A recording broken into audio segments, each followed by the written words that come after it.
Nowadays, it's easy to say, there's too many people talking and not enough are listening. If only we had more dialogue is something else you hear lots of people saying too. I'm John Shook, and I'm here with my colleagues in Pensacola, Florida at the main studio of the New Covenant Group. We've been talking about our mission, how far we've come, and where we need to grow even more. We think that friendly dialogue, even on subjects like being religious or non-religious, or topics with a sharp political edge, is something society needs more than ever these days. You know, talking about dialogue is much easier than actually having a dialogue, especially when we need to dialogue about things that really matter.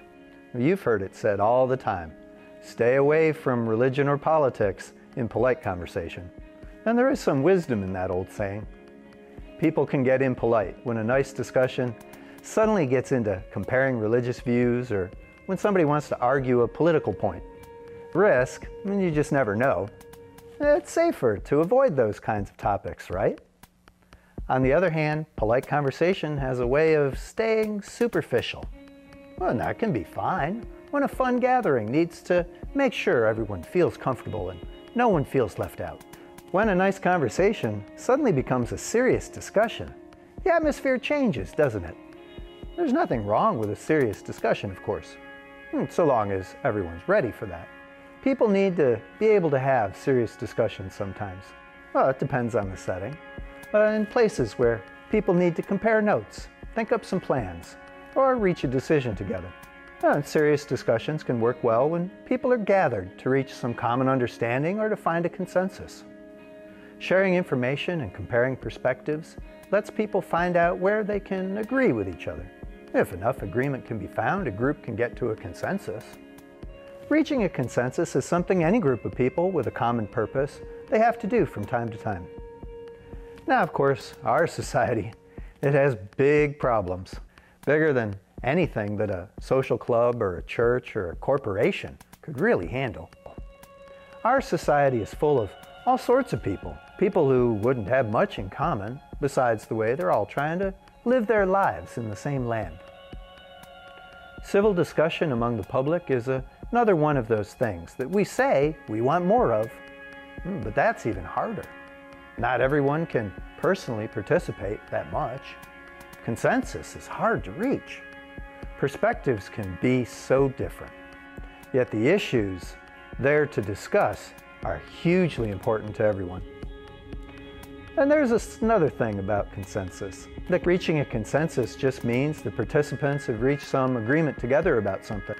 A group can agree on a position simply because they've found that position agreeable. But you always have to wonder, is that position actually realistic? Is it the best option? Does that position take into account all the facts? Just because there's a group consensus doesn't mean that a group is entirely right. Options might not have been explored. Inconvenient facts may have been ignored. Agreeing on a consensus isn't the same thing as discovering some truth. Now, typically the difference doesn't matter when the issue is small and only impacts some people. But what about the bigger questions faced by society? We deserve the best information and the soundest positions. Truth is hard to see. But that hardly means we should abandon knowledge and settle for just opinion. Figuring out what we know and how well we know it requires a different strategy. Now, consensus tends to only emphasize a viewpoint's strengths. And that's why things often can go wrong, because of very real factors nobody was paying attention to. Now, we say we want consensus, but what society often needs is knowledge too. We need to know all the relevant information, not just the hand-picked facts that we like. We need to be able to expose the weaknesses to viewpoints as well as appreciate the strengths. Now, when you want a discussion to put hard work into testing the strengths and the weaknesses of a viewpoint or a position, the discussion needs some debate. Now, don't think of debate as just arguing for the sake of argument. Some people are like that, of course. They don't make a good fit with good conversation. And what we need is productive argument, where viewpoints are debatable, no matter where they come from. Whatever survives that sort of scrutiny has a much better chance of standing up to cold realities when it really matters. We have to worry about cold, hard reality without being that cold to each other.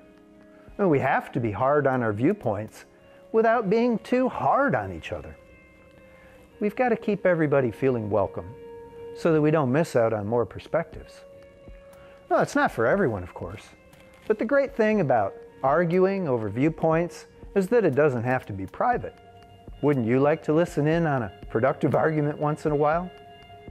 The best part is, you don't have to join in. You can learn just as much by paying attention and thinking about things afterwards. If you think something important is getting overlooked, you can even jump in. Now, it's all about public discussion and debate. These things can really change things for society in a forward direction. In fact, they're about the only thing that ever has. When a society decides to take care of its problems instead of just shouting about distractions, people can feel proud about participating. Now, if you're looking for something like that, we need you.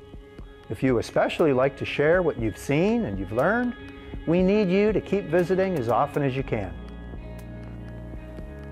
You know how there are plenty of places to go hear people talking.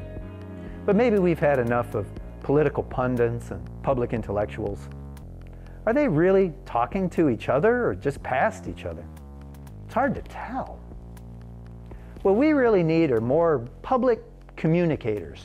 We need more public education from great communicators of all sorts, from every walk of life. People eager to share their experiences and expertise. People who like starting new conversations. And people like to keep discussions going wherever they happen to lead. When the discussion and the conversation gets real, we really need to keep everyone involved. You can't miss that. Civil debates just might break out between thoughtful people who respect each other. Yes, it really can happen. And it's happening here at the New Covenant Group. Join our discussions at the New Covenant Group. Come share some perspective. Get some fresh information. Give some thought to ideas you may not have considered yet. We need you, because all we do just wouldn't be good enough without you.